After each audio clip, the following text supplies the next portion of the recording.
La loi 21 cherche à rendre le Québec davantage laïque en interdisant le port de signes religieux dans certains métiers, dont les juges, les policiers, les gardiens de prison, les procureurs, incluant les enseignants.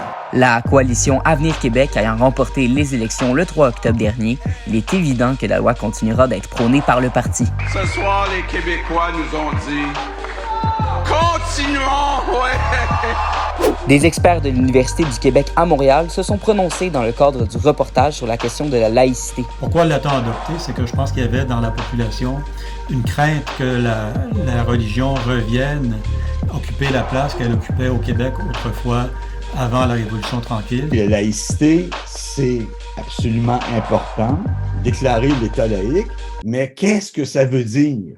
Qu'en est-il des étudiants de l'UQAM qui ont dû réorienter leur carrière à cause de la loi? L'Association des étudiants musulmans de l'UQAM a accepté de nous rencontrer pour témoigner.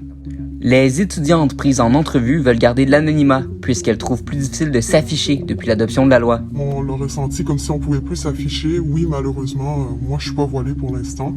Puis ça m'a découragé de le faire. C'est tellement triste à dire. Ça fait partie de notre identité, notre croyance, notre religion. En fait, la loi 21, j'ai l'impression que ça a fait que beaucoup de personnes ont cessé de s'identifier au Québec et à l'identité québécoise. Et moi, ça fait 15 ans que je suis ici. Je fais mon primaire, mon secondaire, mon cégep. Je considère que je participe à la vie québécoise. Fait qu'on me dise que non, ça fait quand même mal. Dans le fond, moi, j'étais inscrite au bac en enseignement du secondaire du français à l'UQAM en 2018. Puis, c'est en même temps que le gouvernement Legault est rentré au pouvoir. Puis, la loi 21 commençait déjà à faire partie du débat public. J'ai continué mon bac et tout ça, et en fait, à mon deuxième stage, à la deuxième fois que j'ai dû appliquer pour un stage, on m'a dit non. Donc, j'ai considéré que c'était le moment pour moi de partir parce que je voulais pas rester un autre 2 ans et pas pouvoir travailler par après. Pierre Bosset, un professeur du département des sciences juridiques de l'UQAM, soulève le phénomène de la loi 21 par rapport au milieu de l'enseignement. Un des champs d'application de la loi 21, c'est l'enseignement, les enseignants et les directions d'école dans les écoles publiques. Et je sais que notre faculté d'éducation à l'UQAM est, je crois, la plus grande faculté d'éducation au Québec, qu'on forme donc un très grand nombre d'étudiants et d'étudiantes qui vont devenir enseignants dans les écoles primaires et secondaires.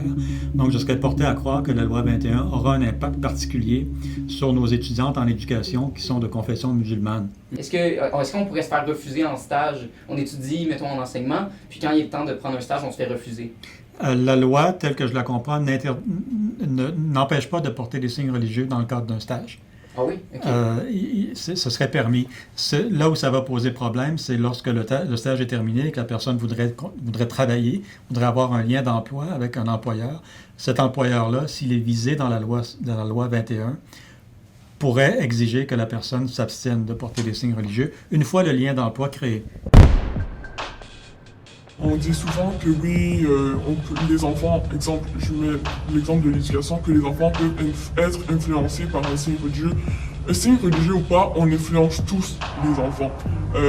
Moi, je suis éducatrice, ça fait 5 ans que je travaille dans le milieu des garderies. Puis j'influence mes enfants en leur enseignant le respect, le partage.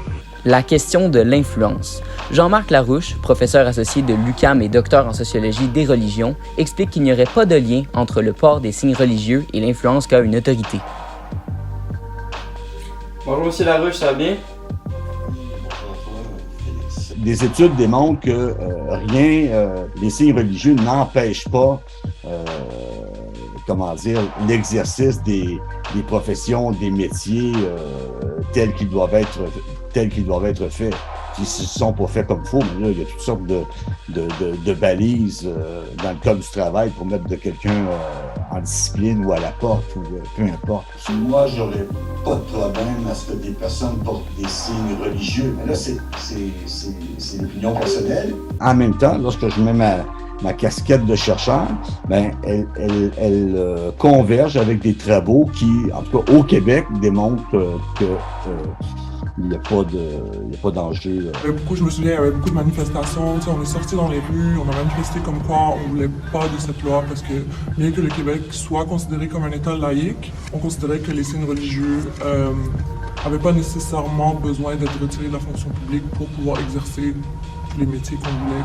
Il y a, par exemple, en ce moment, devant les tribunaux du Québec, une contestation très sérieuse de la loi sur la laïcité qui a donné lieu à un premier jugement de la Cour supérieure du Québec. Ce jugement a, pour le moment, en tout cas, a validé la loi en bonne partie pour des raisons qui tiennent beaucoup au fait que dans la loi, il y a une disposition qui déroge aux deux chartes des droits, la Charte canadienne et la Charte québécoise. Ce sont ces deux chartes des droits qui garantissent la liberté de religion, dont le droit de porter des signes religieux. Alors, on a dérogé à ces deux chartes-là dans la loi sur la laïcité, et donc ça coupe un peu l'herbe sous le pied de ceux qui voudraient contester la loi. Le 7 novembre prochain, la Cour d'appel entendra les pour et les contre à propos de l'adoption de la loi 21. Pour l'instant, la loi reste un sujet chaud au sein des débats dans la Chambre d'Assemblée, entre la CAQ et le Parti libéral étant l'opposition officielle.